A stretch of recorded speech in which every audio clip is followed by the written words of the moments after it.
Hello everyone, आज हम पढ़ने वाले हैं क्लास 8 की लेसन नंबर 2 लाइफ। ये मुकालमा डोगरी जबान में लिखी गई एक ड्रामाई नज़म से माखूज है जिसका अंग्रेजी तर्जुमा शिवनाथ ने किया है और जिसे यहाँ नसर की शक्ल में पेश किया गया है।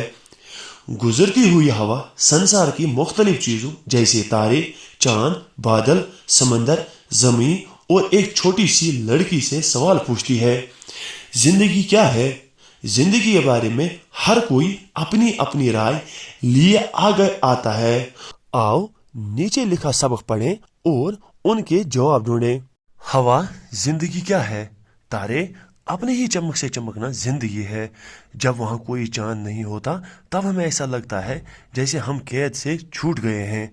हम चमक उठते हैं और हर सितारा ये समझता है कि वो वहाँ है, इसके पास कुछ ताकत है, इसके लाखों साथी हैं। बेशक हमें ऐसा लगता है जैसे हमारा अपना एक बड़ा खानदान है। दूसरों पर दारमोदार रखने वाली ज़िंदगी कोई ज़िंदगी नहीं होती। इस तरह हमारे पास हमारी अपनी रोशनी होना ही हमारे लिए ज़िंदगी है। फिर गुजरती हुई हवा चांद के पास जाती है। हवा, तुम्हारे लिए ज़िंदगी क्या माने हैं। चांद, क्या तुम मेरे ऊपर के काले धब्बे देख रहे हो। मैं बीमार हूँ, एक बेजान हस्ती हूँ। ये उधार ली हुई रोशनी इन धब्बों का कारण है। ये मेरे मुर्दा जिस्म को ढकने वाले एक कफन की तरह है। मेरी रोशनी किसी बेवा की हंसी की तरह लगती है। मैं बहर बेकिनारे का बच्चा हूँ और यही मेरा मुकद्दर है। फिर हवा इसी सवाल के साथ बहर बेकिनार की तरफ चली जाती है। हवा, तुम्हारे लिए जिंदगी क्या माने हैं। समंदर हवा की तरफ संजीदगी से देखते हुए अपनी हदूद को समझना और अपनी इज्जत को बनाए रखना, सभी बुरे तजुर्बात समेटना, इन्हें मोतियों और याकूत की तरह लेना, ये मेरा जिंदगी के बारे में तस्वर है। ये मेरे नमकीन पानी मोतियों को पैदा करते हैं और बारिश से भरे बादलों को बनाते हैं।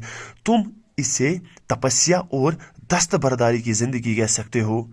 फिर हवा बादल के पास पहुंचती है।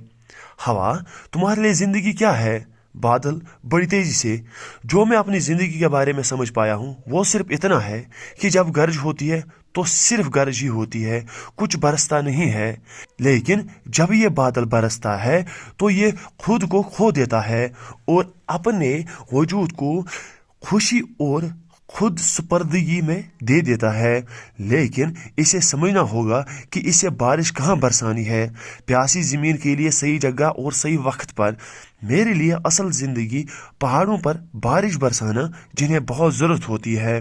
अब हवा चपके से नीचे ज़मीन पर उतर आती है। हवा, मुझे बताओ ज़िंदगी क्या है।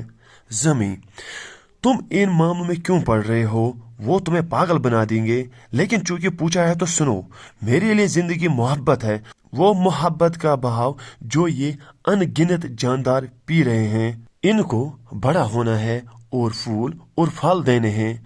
जो अभी पानी मुझे बादलों, नदियों और दरियाओं से मिलता है उसे मैं पूरे यकीन के साथ अपने अंदर इकट्ठा कर लेता हूँ और प्यासे लोगों में बांट देता हूँ। इसीलिए मेरे लिए ये लेन और देन की ही सच्ची जिंदगी है। मेरे लिए ममता का जज्बा एक अतिया है। अब तक हवा थक चुकी है और कुछ उलझन में भी पड़ गई है। वो कुछ माना निकाल लेती है और उन चीज़ों पर गौर करते हुए जो उसे समझ में नहीं आती थी और उन्हें भूलने की कोशिश करती हुई जो उसे समझ में नहीं आती थी। जब उसकी नज़र एक छोटी सी लड़की पर पड़ती है जो काफी खूबसूरत और मासूम जाहिर होती है। नन्ही लड़की नए दियों को जला रही है, उसे जलते हुए दीपक से जो उसके हाथ में है। हवा, मेरी प्यारी, तुम कौन हो। नन्ही लड़की, मैं मखलूक़ात की जिंदगी हूँ। हवा, तुम क्या कर रही हो। नन्ही लड़की, मैं सिर्फ उन नए दिए को जला रही हूँ, अपने हाथ में पकड़े जलते हुए दिए से। हवा, और ये पीछे क्या है, तुमने कुछ दियों को बिना जलाए छोड़ दिया है। नन्ही लड़की, उन दियों में कोई तेल नहीं है, अब उन्हें जलाने का कोई मकसद नहीं है। वो जागने के लिए तड़प रहे हैं, जो जलने का इंतजार कर रहे हैं। मैं सिर्फ उन्हीं को जला रही हूँ, मुझे जिंदगी का ये खेल पसंद है। ये सुनकर हवा मुस्कुरा देती है क्योंकि ये खेल उसे इंतहाई मुतासिर करता है। वो इतना खुश हो जाती है कि खुद को भूल जाती है और नन्ही लड़की के साथ मिल जाती है। आज का ये वीडियो आपको कैसा लगा कमेंट्स में अपनी राय जरूर दें, और हाँ, चैनल पे नए हो तो चैनल को लाइक करें, सब्सक्राइब करें और बेल आइकन दबाना ना भूलें। तो करना। मिलता हूँ आपको नए वीडियो में। Till then take care, bye bye.